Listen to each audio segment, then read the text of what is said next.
Hi everyone, my name is Gabriel and this is the Hour of the Raven, your channel for everything Ravenloft, RPG, Dungeons and Dragons, and horror. Today, we will explore the secrets of the mysterious Duke Gundar, the vampire and former Dark Lord of the domain of Gundarak. Before we start, however, I would like to clarify the sources of research on the obscure Duke Gundar. Our object of study, Duke Narov Gundar, has very little information in Ravenloft's official books. Having ceased to be a Dark Lord before the events of the Grand Conjunction, he became one of the most obscure characters of the setting, and does not have statistic or artwork in any official product. The official narrative states that he returned from death, and there was at least the intention to bring the character back in the third edition of Dungeons and Dragons. Luckily for us, the Ravenloft fan community filled this void, creating a lot of content about the ancestral vampire. A good part of these records are in netbooks, online and free books organized by fan communities dedicated to Ravenloft. Among them is The Secrets of the Kagatane, a webpage that has already been pointed out by Wizards as the official Ravenloft fan site a few years in the past, and whose members later came to work with Ravenloft's official products in the third edition. Although I wanted to cover the content created in some of these excellent articles on Duke Gundar, I was unable to find or get any response from their authors, and therefore I cannot take the liberty of addressing their creation on my videos. That said, the video will only contain official information about Ravenloft products, considered canonical or at least potentially canonical information, extracted from materials excluded from official products. Non-canonical materials extracted from these netbooks will only be referenced in the video, but not detailed. Are you ready? After meeting the tyrannical Duke Gundar in a forest in the domain of Nvidia, we are enslaved by his dominant gaze, and we begin to serve the monstrous vampire. On full moon nights, we are its wolf monsters, and during the day, we act as his guardians, eyes, and ears, spying for the ancestral undead.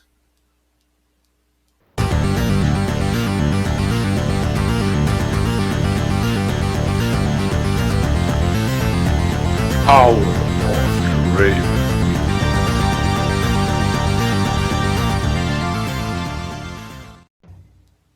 Do you believe in destiny? That the dark powers that rule this land conspire for a greater purpose?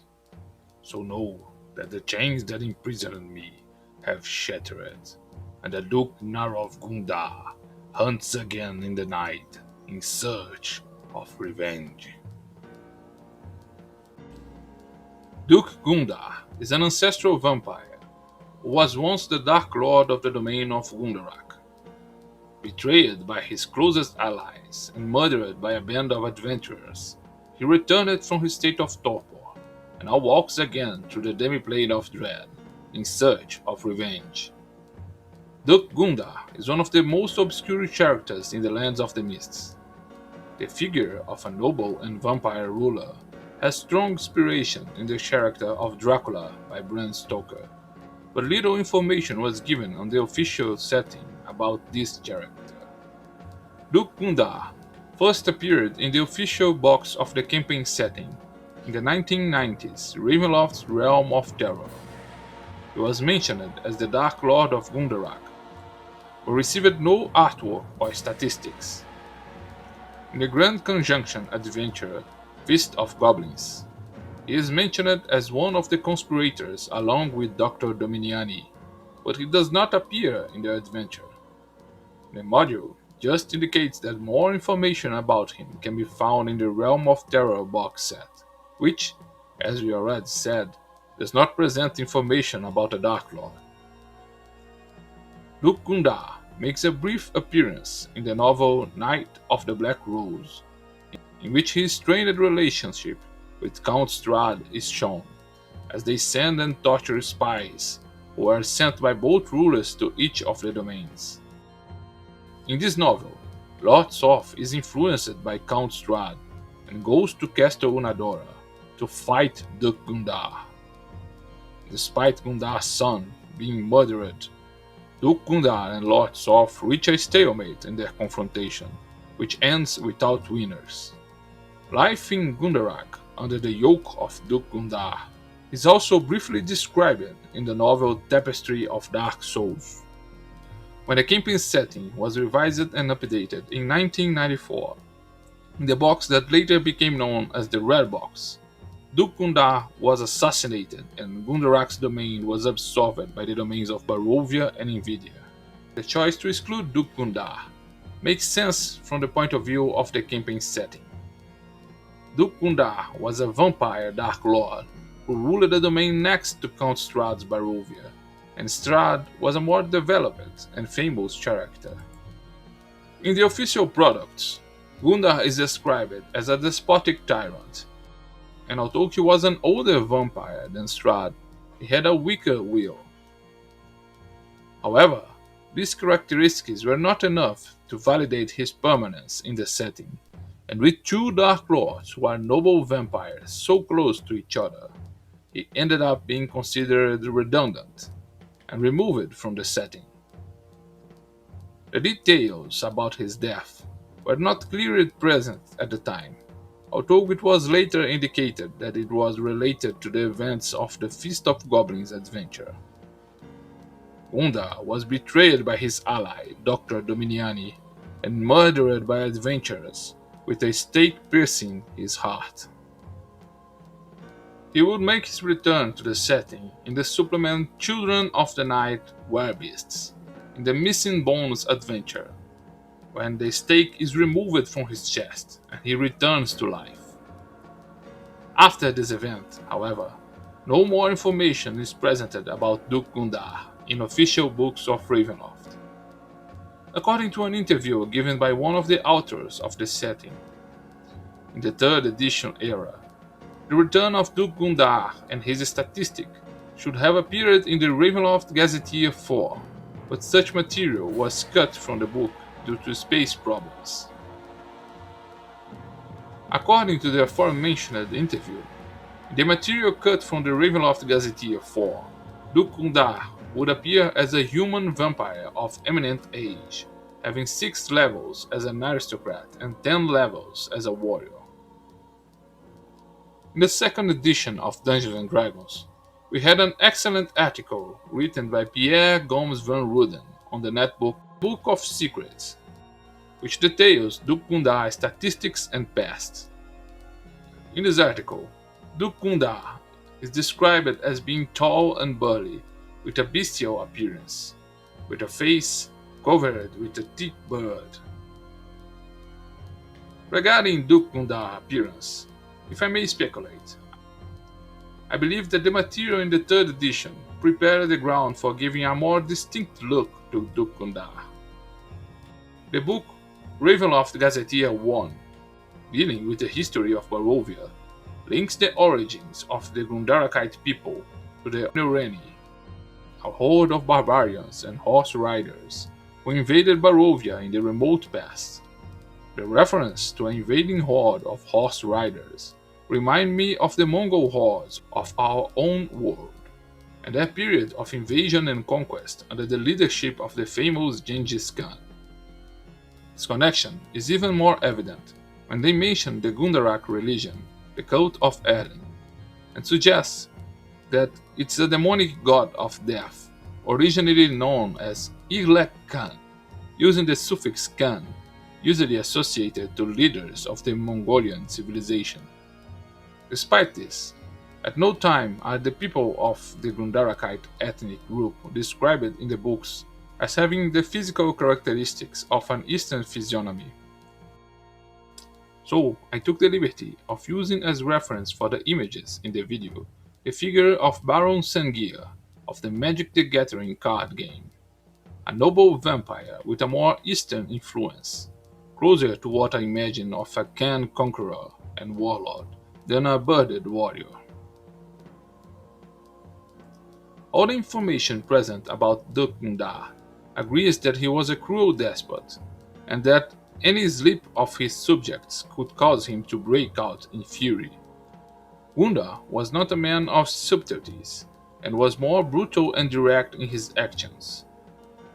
After his resurgence, he seems to rule his action by a terrible fury and desire for revenge, in a more bestial way. As a combatant, Gundar is a terrible opponent. He is a skilled warrior and has superhuman strength. When he fights unarmed, he likes to grab his enemy's throat with his callous hands and crush their windpipes while draining their life. He has at his disposal all the powers of an eminent vampire, being resistant to spell and immune to normal weapons, and only enchanted weapons of great power can hurt him. His gaze is able to dominate his victims, or cause fear in his opponents. As a Dark Lord, Duke Gundar could close the borders of his domain, conjuring up a mist over the borders, which would leave everyone who tried to cross it lost, eventually bringing them back to Gundarak. After his resurrection, his domain was taken over by the neighboring domains of Barovia and Invidia, and the monstrous vampire now roams free through the lands of the mists, in search of revenge against those who betrayed him. But what secrets hide the mysterious past of this enigmatic figure, the despot and ancestral vampire? Official sources of the setting reveals little about Duke Narov Gundar's distant past, only stating that in the remote past he was once a hero, but became a wicked, cruel, and sadistic undead, who ruled Gundarak based on the fear of his subjects. In the Ravenloft Gazetteer 1, it is mentioned that the people of Gundarak are directly related to the people of the Horde of Nereni, who had invaded the ancestral Barovia in the year 230 of the Barovian calendar. In the remote past, this invasion of the Horde swept Barovia by surprise, conquering and looting its territory, until they reached the city of Vallaki, where a siege was carried out. The entire invasion lasted about 9 months, and after 3 months of siege on Vallaki, the General Princess Nicoleta von Zarovich managed to overcome the Nereni horde, expelling them from Barovia. Although this invasion did not mark Barovia as much as the invasion of the Turks, which would come many years later, to this day the name Nereni is associated in the Balok language of Barovia with werewolves and shapeshifters. Evidence points out that the people of the Nereni horde are the same who came to compose the population of Gundarak.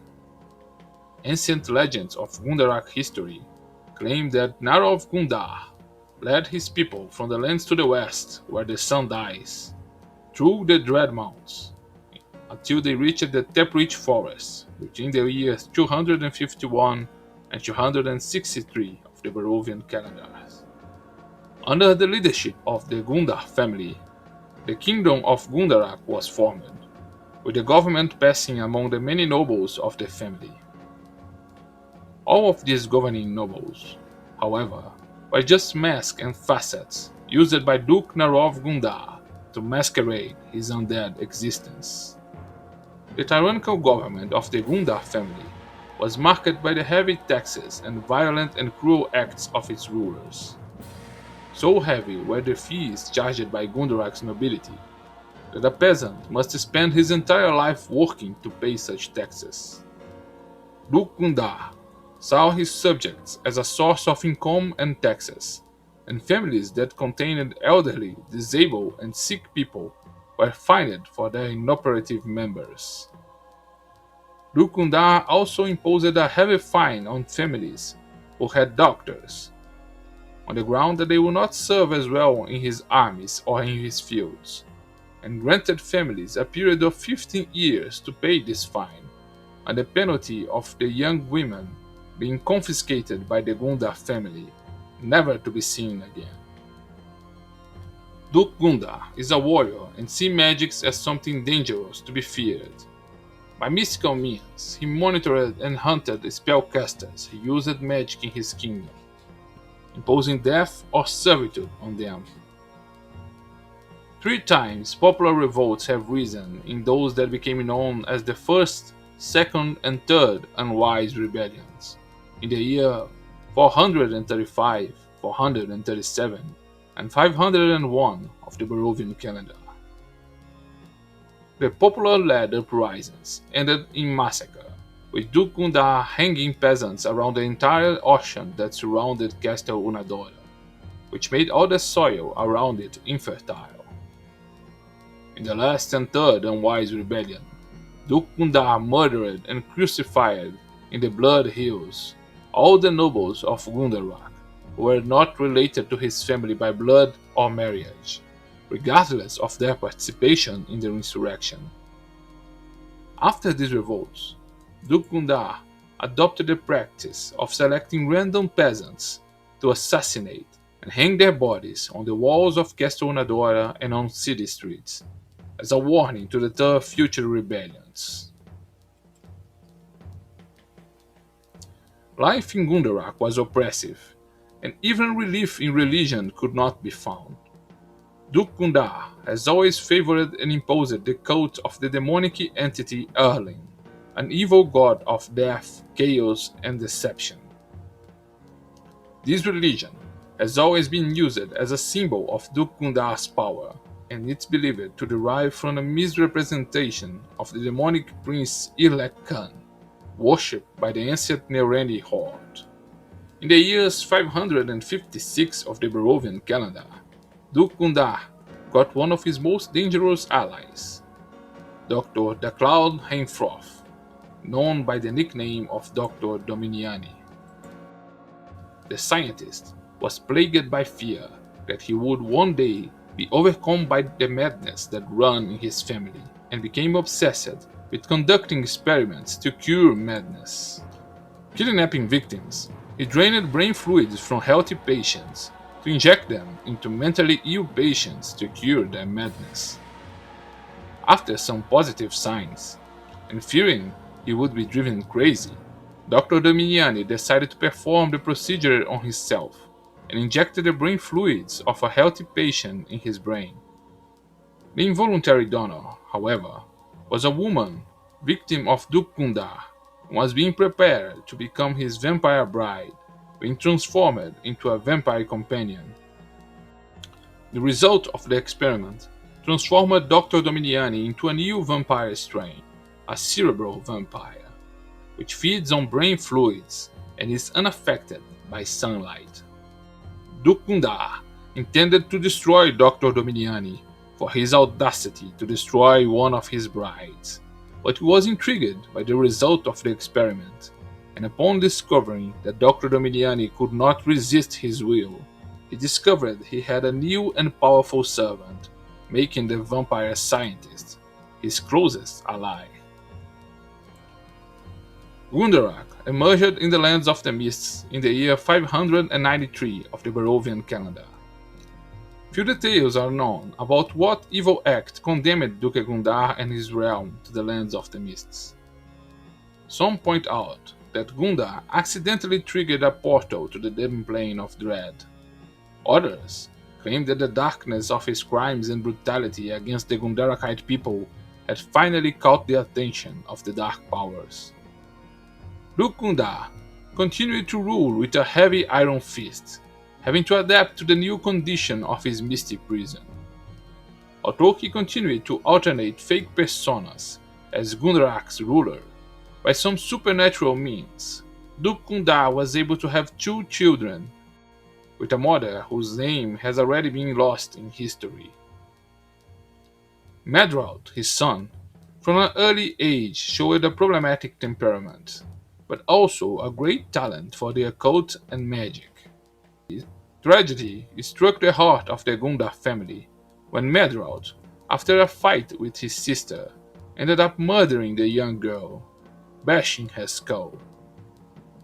When the blood of Gundar's daughter touched the floor of Castle Nadora, a black portal opened. Duke Gundar, who already longed to escape his prison of mists, tried to escape through this portal, but was prevented by strong mystical energies. Neither he nor his son managed to get through the portal, nor anyone who had Gundar blood in his veins. Duke Gundar ordered his doctor's body to be preserved, and for many years he kept it, with profane necromantic magic, to use her blood and try to experiment with the Black Portal, all to no avail. The weight of the fratricide and his experiments of black magic took their toll on the little Medraut, and Duke Gundar's son was imprisoned in the body of a child, just as he was on the day he murdered his sister. The macabre child began to delve into profane arcane experiments and black magic. Despite his power, Duke Gundar came to see his son as a possible threat, and even tried to secretly send assassins to end the life of this aberration without success. After the emergence of Gundarak in the Land of the Mists, Duke Gundar and Count Strahd maintained a deep enmity. Seeing themselves as rivals, they constantly sent spies and supernatural servants to spy on the domain of the other. When they were discovered by the Dark Lords, they became the subject to intense torture and suffering, before having their mortal remains sent back to their masters as a message for their affront. The dispute and veiled war never escalated to an open conflict between the armies of Barovia and Gundarak, but Count Strahd tried to manipulate Lord Soth to assassinate Duke Gundar in the year 720 of the Barovian calendar. When Lord Soth emerged in Barovia, he wandered in search of revenge against the spirit of Caradoc and a portal to return to the world of Kryn, until he reached the gates of Castle Ravenloft. Upon arriving at the castle, Lord Soth was received by Count Strahd as a guest, and the Count lied to Soth, saying that Caradoc's spirit was destroyed when trying to invade his castle. When asked about ways to escape this demiplane of dread, he revealed to Soth that the blood of Duke Gundar, or his family members, when spilled on the floor of Castle Unadora, would open a portal out of this demiplane. Lord Soth and his ally, Azrael, traveled to Gundarak to explore the information provided by Count Strahd. They invaded Castle Unadora and confronted Duke Gundar and his son Medraut, the spellcaster imprisoned in the child's body. While Soth was battling Duke Gundar, Azrael managed to assassinate Medraut, baiting the floor of the castle with his blood. When the battle between Duke Gundar and Lord Soth came to a halt, the Death Knight announced that he already had what he was looking for, and that he did not intend to fight Duke Gundar until death. And Gundar chose to move away from the combat, while Soth and Azrael entered the magic portal. Duke Gundar was furious at Count Strahd's scheme to murder him, but Medraut's death was convenient, as Gundar himself had already begun to see his son as a possible threat. In the year 735 of the Barovian calendar, Duke Gundar and his main vampiric ally, Dr. Dominiani, became involved in a conspiracy to try to assassinate Harkon Lucas, the Dark Lord of Cartacas, and to install Dr. Dominiani as the new Dark Lord of the domain. Dr. Dominiani seduced Acriel, the doctor of Harkon Lucas, and together they managed to manipulate adventurers to steal the artifact known as the Crown of Diagon. This artifact could allow them to transform humans into goblins, creating a powerful army under their command. The next step in the plan would involve an assassination attempt against Harkon Lucas, but the Dark Lord of Cartacas took steps to sabotage the plan, and manipulated the same group of adventurers to dismantle Duke Gundar and Dr. Dominiani's plans. Duke Gundar desired revenge against such adventurers and lured them into a trap by making the adventurers believe that he would be helpless in the sunlight. They were drawn into a death trap. However, Dr. Dominiani, until then one of his most loyal servants, failed to activate the trap and gears that would trap the adventurers and block the daylight, leaving the adventurers at the mercy of Duke Gundar. As a result of the betrayal of Dr. Dominiani, Duke Gundar was impaled with a wooden stake by the adventurers. His body immediately degenerated, becoming just a skeleton traversed by a stake. Only then did Dr. Dominiani set the trap and eliminate the inconvenient adventurers. The remains of Duke Gundar and these adventurers were thrown into a dark cell in the depths of Castle Unadora, where they should be forgotten. For about 4 years, Dr. Dominiani ruled over Gundarak, until the mists mysteriously took him away from there. The power vacant in Gundarak stoked the greed of Count Strahd and Gabriella there, and after a brief war, the Dominion was conquered and divided by the neighboring kingdoms. Castle Unadora, where Duke Gundar's impaled skeleton resided, was occupied by the forces of Invidia, and was later taken over by the Gundarakite rebels, a group of guerrillas who occupy the forest between Barovia and Gundarak, and fight for the liberation of the Gundarak nation. The group is led by the aristocrat Adon Cizerieza, but the truth is that the leader of the movement is bewitched by Gabriella Dare, the Dark Lord of Invidia, who now occupies Castle Unadora as her home. As the deepest dungeons of Castle Unadora were explored, in search of a secret passage and dark relics, Duke Gundar's bones were found. Without imagining that they were the real body of Duke Gundar, the skeleton with the stake stuck between its ribs was sold at an exorbitant price by the soldiers to Professor Arcanus, the master of an itinerant show. Professor Arcanus is the stage name of Randall Dupree, a man who, after acting impulsively and attacking a beautiful Vistani, was cursed with lycanthropy.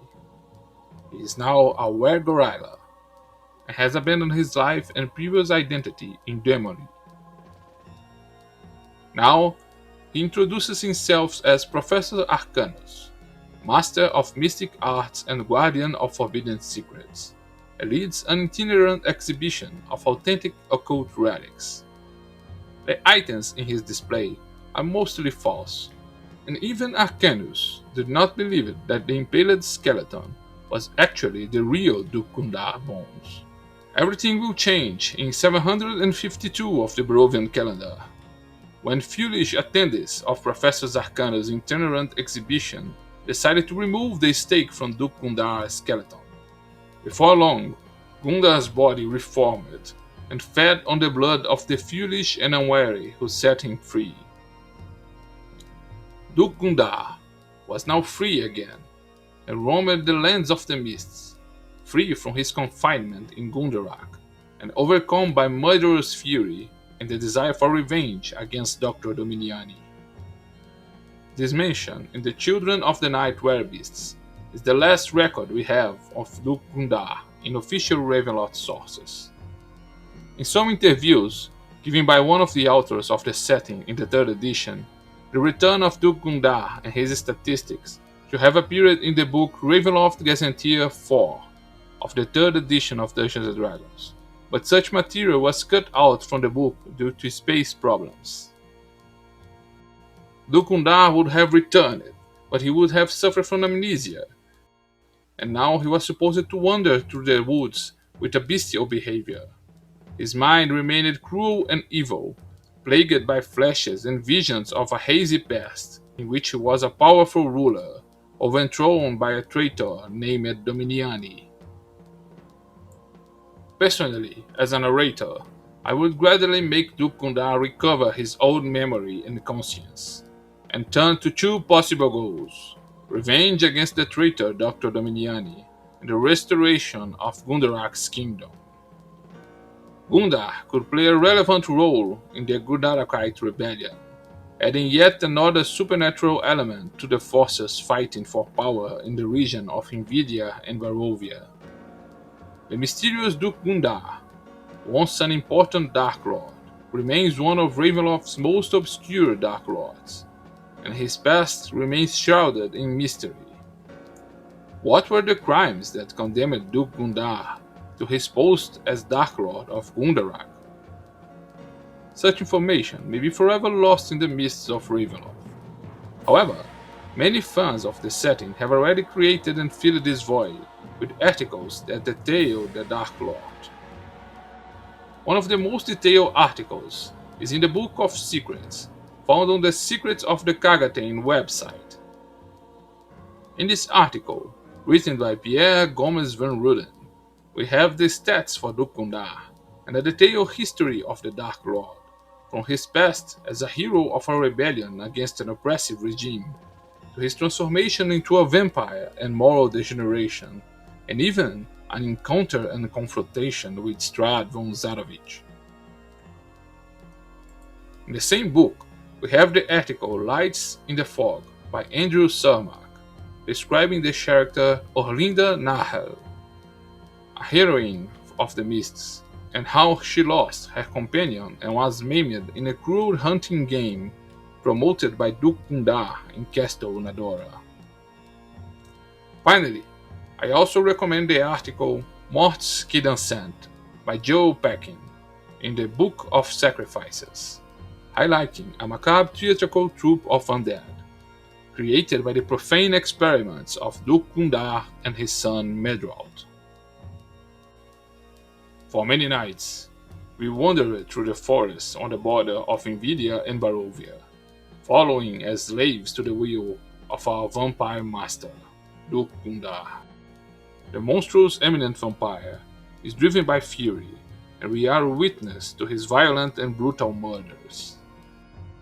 During the day, some of us guard his resting place, and others are his eyes and ears in search of information and possible allies in his quest for revenge against the traitor Dr. Dominiani. At night, when we become wolf beasts, we are his bloodthirsty wolves, instruments and executors of his darkest designs. After many nights in his mental servitude, we return to the lands of Barovia, to the city of Telfordorf, in the former territory of Gundarak.